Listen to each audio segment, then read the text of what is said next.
They said her kind couldn't carry life. They were wrong.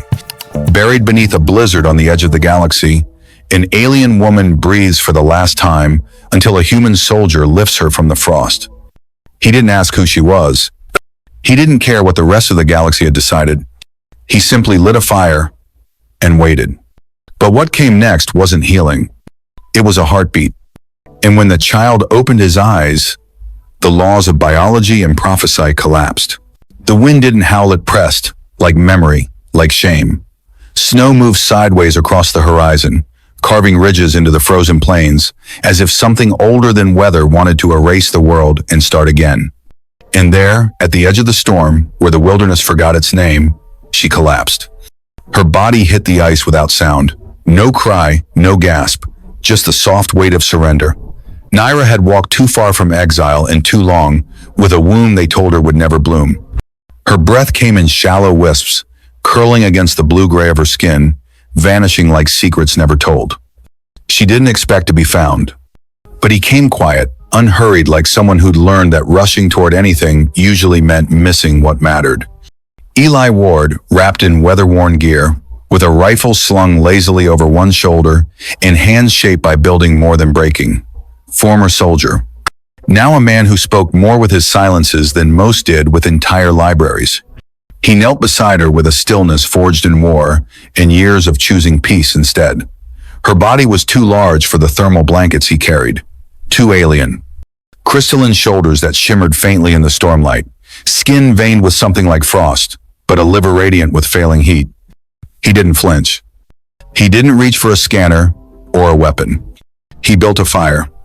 He wrapped her in layers of fiber cloth and fur, not because they fit, but because warmth didn't care about proportion. He didn't ask what she was or where she came from, no questions. Just the steam of a pot over open flame and a bowl of broth that smelled like root and smoked bone.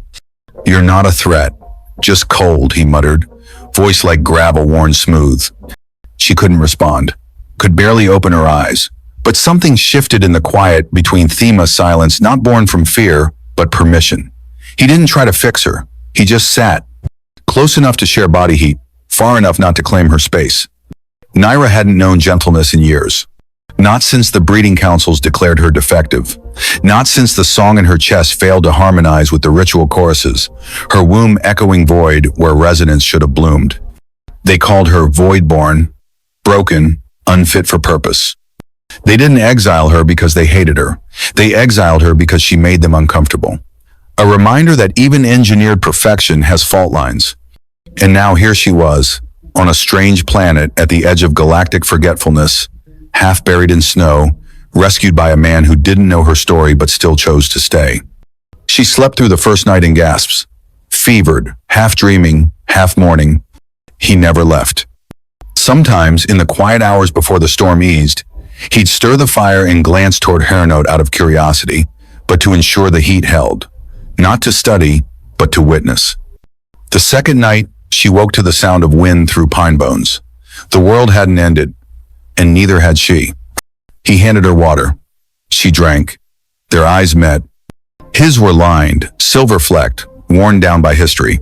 Not just battles on maps, but personal wars, losing someone he couldn't save, trusting someone who didn't deserve it.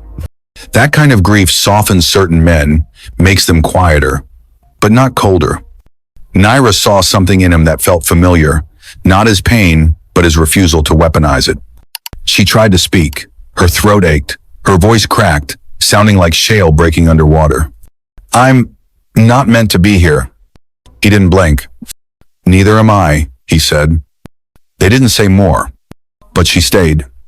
And for the first time in her life, she wasn't questioned, just kept warm. The cold never truly left. It seeped into the seams of the walls, into the floorboards beneath their feet, into the bones of the world itself. And yet, inside that quiet cabin stitched from scrap and memory, something warmer than fire began to stir. Nyrah moved differently now. Slower. Her stride softened, her breath drawn deeper, as if her lungs remembered something forgotten. There were nights when the silence held its breath, and she'd wake with a hand pressed to her chest, not out of fear, but wonder. A heat lived there now, just behind the ribs. It pulsed low and steady, not fever, not illness, something else. Something her people told her she would never feel. Her fingers brushed over her skin, and beneath the surface, tremors danced like whispers in water. At first, she said nothing. She let the strangeness bloom in secret. Her people had engineered her bones too dense, her neural harmonics too dissonant, her reproductive matrix expanded past all thresholds of function. She wasn't supposed to resonate with anyone, especially not a human. She'd been designed to carry the memory of a civilization in her blood and discarded for failing to echo their codes. But now, she woke to find her womb glowing. Not metaphorically, literally glowing, faint and pale, like moonlight through frost. She stood in front of the mirror, shirt lifted, watching the light move beneath her flesh in slow waves. "Impossible," she whispered, voice raw. Eli noticed long before she spoke of it. He saw the way her eyes lingered too long on the fire, the way she winced when standing too quickly, the moments she seemed to forget the present, lost in something internal. He didn't ask. He just added more dried root to their stew, doubled the firewood pile, repaired the floor near the hearth to hold more weight. At night, she caught him watching her not with suspicion, but quiet readiness, as if preparing for something he couldn't name but had already accepted. And the pulse inside her grew louder. Not in sound, but in feeling. She couldn't identify the moment it shifted from anomaly to truth. Maybe it was the morning her skin felt too tight across her belly, or the day she saw her reflection shimmer and didn't recognize the curve of her waist, how it now arched slightly forward, pulled by gravity that wasn't hers alone. Her balance changed, so did her breath. Her body was adjusting to a center that moved without her. She tried to calculate it, trace the logic backward, but there was no science that accounted for this. Her people had mapped every quantum tether, every genetic lock, and none of them aligned with human frequency. It was like trying to sync two songs that played in different dimensions. It wasn't supposed to happen. And yet, it was. She remembered the moment it stopped being frightening. A storm had rolled in hard. The sky collapsed into ash and wind. Snow hit sideways, slicing through the trees like razors. She stood near the window, hand on her abdomen, watching Eli tighten the outer seal. His back curved under the weight of the cold. His breath came hard through a cracked mask. He turned toward her and paused. The firelight caught the soft luminescence beneath her shirt. His eyes met hers, and he didn't flinch, didn't question. He just nodded once, a breath of acceptance. That night, she didn't pretend to sleep. She sat by the fire with her arms folded over the place, her body now hummed. Eli slid a steaming bowl across the floor toward her, then returned to his own spot. No words. She looked at him, this man who had every reason to run and hadn't moved an inch. "Do you think it's alive?" she asked, her voice barely above the crackling logs. "I think you're not alone," he answered. And somehow, that was enough. Because beneath the laws of their species, beneath all the ruined science and broken rituals, something had slipped through the cracks. Something wild. Something sacred. And it was growing inside her. He saw it before she said a word. The way her steps shortened, the subtle tremor in her hands when she reached for the kettle, how her breath dragged like wind through an old tree, he noticed. But Eli didn't ask. He'd learned the weight of silence, knew that some truths speak louder when left unspoken. She tried to conceal it behind layers of cloth and dignity, but her strength, once unshakable, began to falter in quiet increments. A shift in her spine, a pause in motion, a hesitation where there had never been one before. The breaking point came not with drama, but with a slow collapse. She rose from the edge of the hearth and barely caught herself against the wall. Her knees buckled, but she forced them still. For a heartbeat, she stood rigid, proud, unwilling to surrender to whatever was rewriting the architecture of her body. But Eli had already crossed the room, already reached out, already steadied her. Still, no questions. He didn't touch her again after that, not until she allowed it. He spent the following hours in focused silence, sharpening tools, splitting wood, not as if preparing for war, but for something greater, something far more delicate. He built the frame of a wider bed, reinforced the legs, lined it with fur and moss and fiber padding salvaged from an old scout sled. It looked like something meant to cradle a giant sorrow, but it felt soft enough to hold a beginning. In the fading light, he added more food to their reserves. More root mash, dried protein, old hunter's stew recipes, half-remembered from childhood. He didn't know what kind of hunger she would face, but he'd be damned if she faced it alone. Then he set to work on a harness repurposed load-bearing straps from his gear, softened the edges with cloth torn from his coat, adjusted the tension across the lumbar supports so she could stand without strain. She watched him in silence, back pressed to the wall, arms folded over her middle, her expression unreadable, her eyes flickering like candlelight, caught between fear and awe.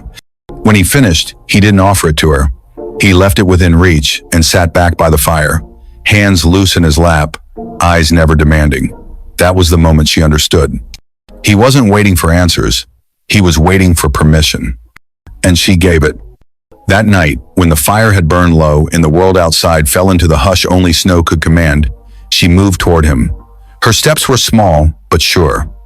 She sat beside him, close enough that their shoulders almost touched. "Whatever this is," he said softly, voice hoarse from disuse, "we see it through." She turned toward him, unfolded her arms, lifted her shirt just enough to reveal the faintest glow beneath her skin, pale blue, pulsing, subtle as breath. Her hand trembled as she reached for his, but when he placed it over the curve of her belly, everything stilled. No sparks, no divine resonance, just one steady, quiet beat.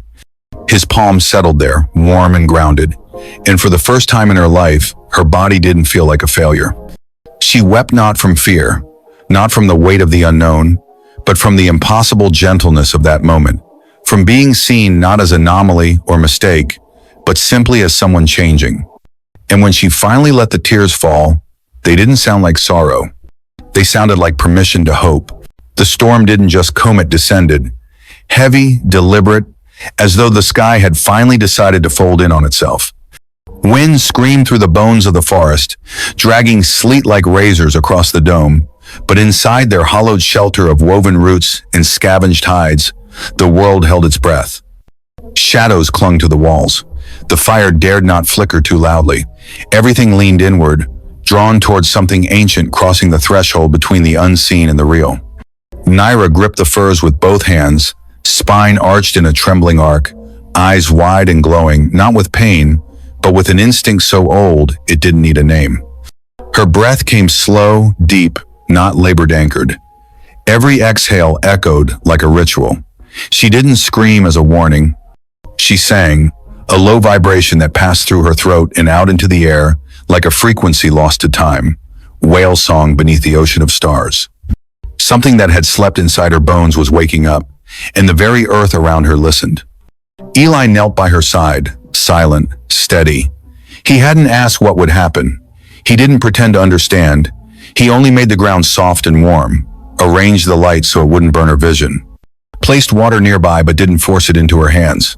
His eyes locked on hers once, and in that still moment, she nodded. It was time. The birth wasn't violent, it was deliberate. It moved like gravity unstoppable, gentle in its enormity. There was no blood, no tearing, no primal shriek. There was only light, and the soft crackling of the fire. The child emerged not with resistance, but with intention. Warm against the frozen air, eyes already open. No cry, no confusion, just silence. He blinked onto silver irises, fractured like frozen rivers under moonlight, and stared at the room as if he already knew its shape. His chest rose, fell, rose again. Skin like pearl-flecked stone. Veins not blue or red, but softly pulsing bands of bioluminescence, like the mycelium veins beneath a forest floor, glowing only when no one looks. Eli caught him, hands shaking not from fear but from awe. The child fit there like something remembered. He looked at Nyrah, and for a long breath, neither of them spoke. She lay back, arms limp at her sides, body still radiant from within, watching the child with something between exhaustion and revelation. Her lips parted. "What do we call him?" Eli didn't answer immediately. He glanced down at the boy, at the way his gaze wandered the shadows, tracking shapes not present. At the way his fingers curled around nothing, as if already in conversation with the air. He wasn't just born. He had arrived. "Whatever he becomes," Eli said finally, "let it be his choice." The name came unspoken, hovering in the room like condensation, like memory returning in pieces. Kairon. Not a title, a rhythm. The moment between moments. Nyrah repeated it under her breath, a whisper of agreement.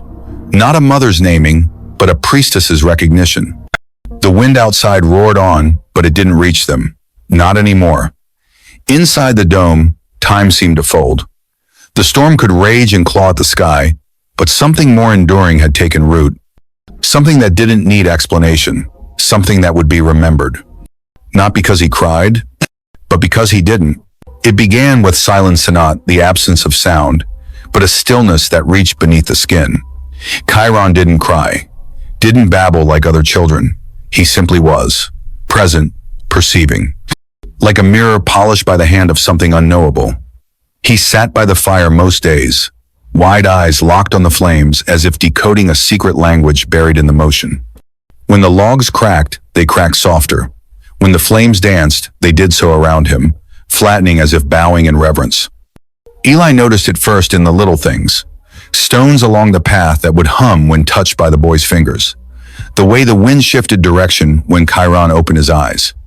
Birds that used to avoid the cabin now gathered silently on the roof, unmoving, as though listening for something only he could sing. Nyrah never asked questions. She watched with quiet resolve, her body still recovering, her soul still reshaping. Her son wasn't growing like the children she once saw on colony broadcasts. No limbs lengthening wildly, no teeth marks on furniture. His growth moved inward into the marrow of things, into the space between matter and intent. And then the people began to arrive. First, a single wanderer. A man from the high range, drawn not by map or call, but by a feeling in his chest. He stood in the trees, just watching. No words, eyes wide. That night, he left a bundle of salt-cured meat wrapped in leaves beside the threshold. Then more came. Farmers, scavengers, traders. They didn't knock, they didn't beg. They simply appeared, stood quietly outside the dome, and waited. Some left gifts, some knelt. A few wept, without knowing why. Eli sat on the steps one morning, sharpening a blade dulled from weeks of carving support struts, when a woman stepped from the fog. Her skin was dusky lavender, her robe stitched from two rival bloodlines, and her eyes shone with the weary defiance of age. She didn't speak. She only looked at Kairon, who sat nearby with one hand in the soil, watching a beetle spiral through the grass. She approached, reached out. Her hands shook, bent with years of arthritis. The closer she came, the steadier it grew. When she touched the child's forehead, the tremor stopped. Not calmed, erased. She dropped to her knees, not in reverence, but in revelation. Not because he healed her, but because she suddenly remembered a version of herself that hadn't been in pain. Later, around the fire, Eli opened a worn journal. He wrote not as a scientist, not as a father, but as a witness, trying to make sense of a shifting truth. He's not performing miracles, the ink read. He's not repairing, he's reflecting. It's like he sees the full truth of someone the broken, and the wholen simply hands it back. Not judgment, not mercy, just the unfiltered shape of what they already carry. Word spread, not through messages, but through dreams. Nyrah dreamed of cities with no sky, of voices that spoke in light, not sound, of ancient doors opening, then closing, just beyond comprehension. Villagers murmured of old prophecies, fragments of forgotten lore of a child born not from lineage, but from synchronicity. A point where diverging realities briefly intersect. He is not Nyrah, an elder whispered one day, voice like wind through dead branches. And yet, he is. They didn't fear him, but they didn't understand him either. Kairon began to hum in his sleep.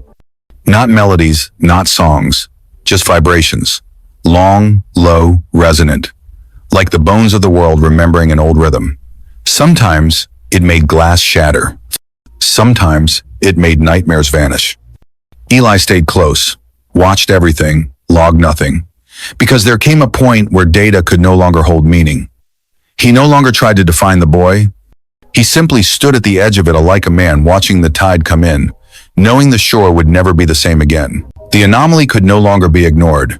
From high above the rift, cloaked in the metallic hush of orbit, the sensors blinked and blinked again, confused.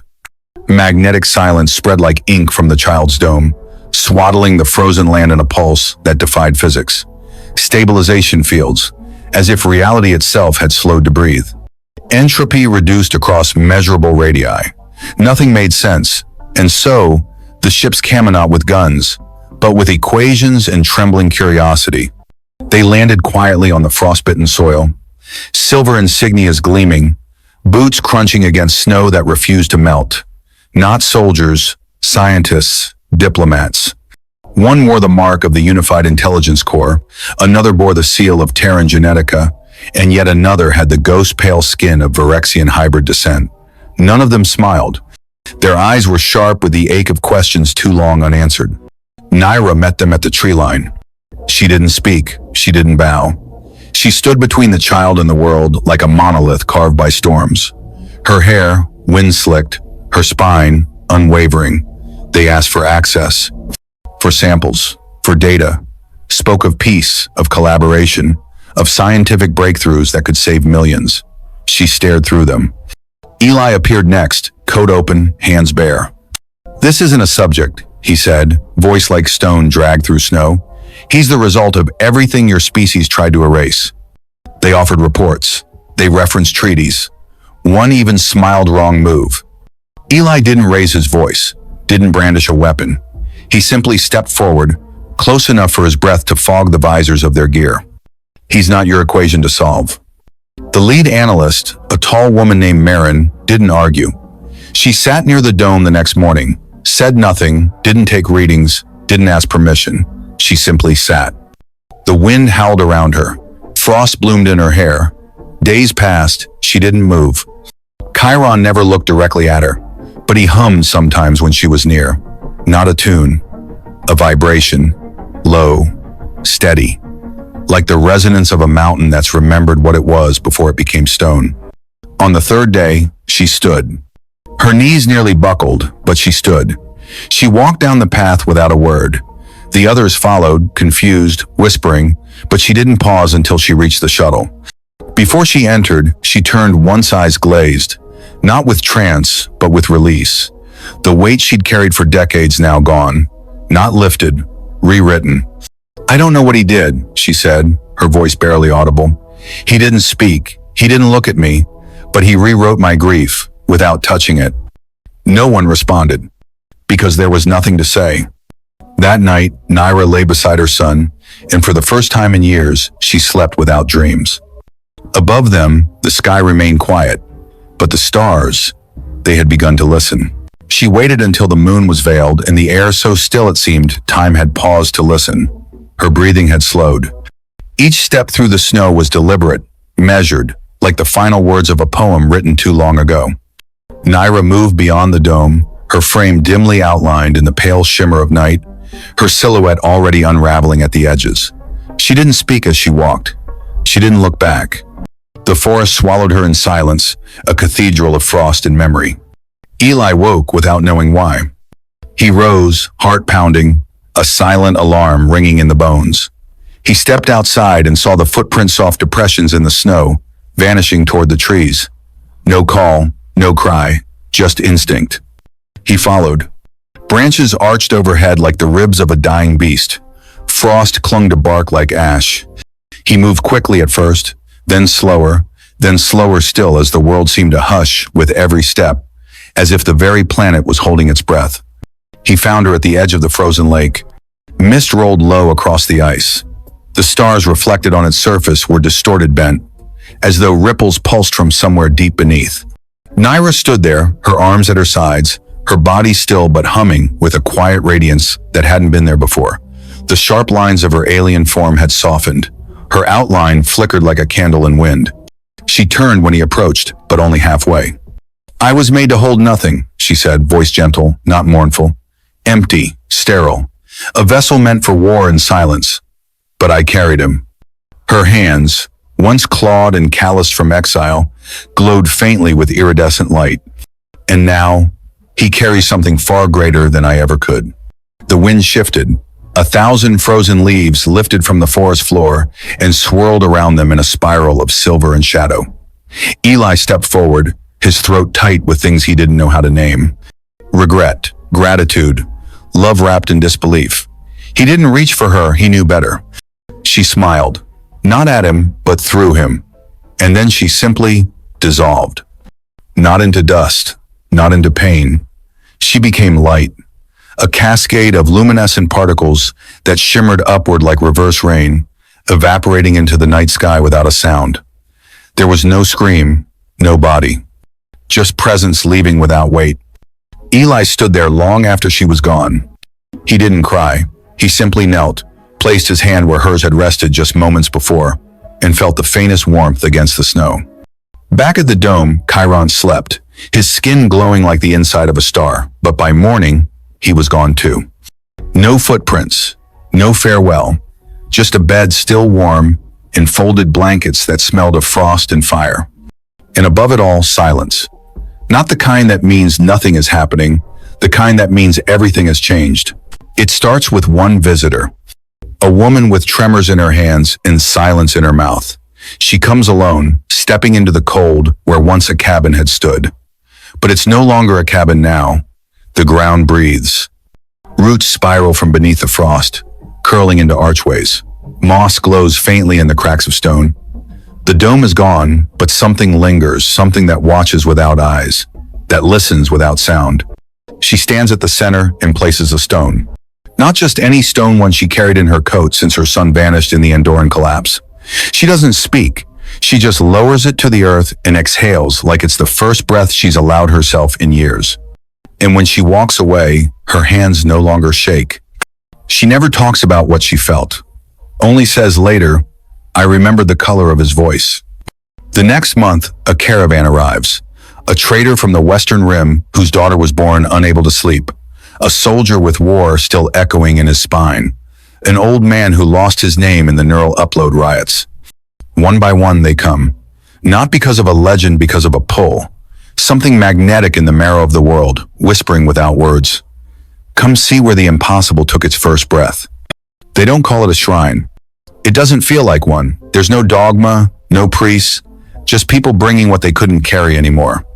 A photo, a poem, a broken piece of bone, a rusted compass, and silence, so much silence, left behind like an offering more valuable than gold. The space doesn't react, not loudly. It hums, just softly enough to feel under the soles of your feet if you stand still. The dome of energy, a living sanctuary, now pulses with heat during snowfalls, glows faintly under moonlight, and occasionally, if you're listening right, sings. Not in language, not in sound, but in memory. And the spiral begins. One man, broken by a decade of grief, touches the earth and begins to dream again. Not of battles or failures, but of gardens, of laughter, of hands held. A child who hadn't spoken since her mother's execution utters her first word, home. A refugee collapses in tears without understanding why, and when he rises, he whispers, I remembered who I was before the fires. They leave changed, not cured, not fixed, but rethreaded. As if something had rewoven their souls using the frayed strands of forgotten warmth. No one knows what Kairon was. Some say he was an echo of a future that was never supposed to exist. Others believe he was the memory of a galaxy that once felt love before it learned war. A few whisper that he wasn't born of biology at all, but of grief and choice and impossible connection. But all agree on this. He was never supposed to be, and yet he was. And in being, he left a ripple that doesn't fade. It grows, like roots under frozen soil, reaching, like a spiral, like a beginning. The old man walks alone. No cane, no coat, just weathered skin and bare feet pressing into the breathing ground that once held their fire, their silence, their child. The years have turned his shoulders inward and his hair white as storm frost, but his eyes remain steady, searching, unafraid. He doesn't speak to the gathering crowd, doesn't need to. They part for him not out of reverence, but recognition. He is not a symbol. He is not their leader. He is simply the one who stayed when no one else did. In his hands, he carries only a small spiral carved from the last beam of the cabin they once called home. The lines are imperfect. The curves tremble where his hands did. But the grain still carries the warmth of long nights and longer silences. He kneels, not to the ground, not to the idea of Kairon, but to the truth he has carried like a wound and a gift. and he places the spiral at the center of the sanctuary among memories, rocks, laughter, and things too human to name. His voice cracks not from weakness, but wait. You weren't the point. The wind listens. You were the permission. A hush settles like snow over the watchers, thick and soft. Some weep, others hold each other. A few close their eyes and remember not Kairon but themselves. The versions of who they were before war, before fear, before forgetting. They stop asking where he went, because it no longer matters. The child made of silence and storm, who never cried, who never spoke, who touched without touching was never meant to stay. He was meant to wake something, not in them, of them. And slowly, like dawn through shattered glass, a new question rises quiet at first, then bold, then beautiful. What did he awaken in us? And with that, the spiral grows. Not in wood, not in symbol, but in them. One child laughs without knowing why. A mother forgives a son who never returned. An old soldier forgets the taste of gunmetal. A stranger turns and stays. Not because of Kairon, but because now they know they can. The sanctuary hums. The spiral breathes. And the galaxy, just outside the reach of reason, begins again not with a bang or a war, but with a lesson passed from one trembling hand to another. You are allowed to change. You are allowed to carry light. You are allowed to begin again. He was never meant to exist. She was never meant to feel. And Eli, he was never meant to matter.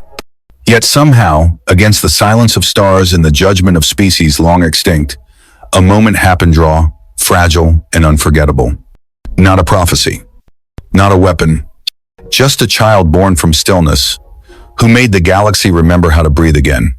And when they stopped searching for him, they started searching within themselves. What was Kairon? Maybe the better question is, what did he leave behind in us? If you felt it, if something in you stirred, even for a second, then maybe this wasn't just a story. Maybe it was an awakening. Subscribe to Alien Chronicles, because the next story might not just be about them. It might be about you.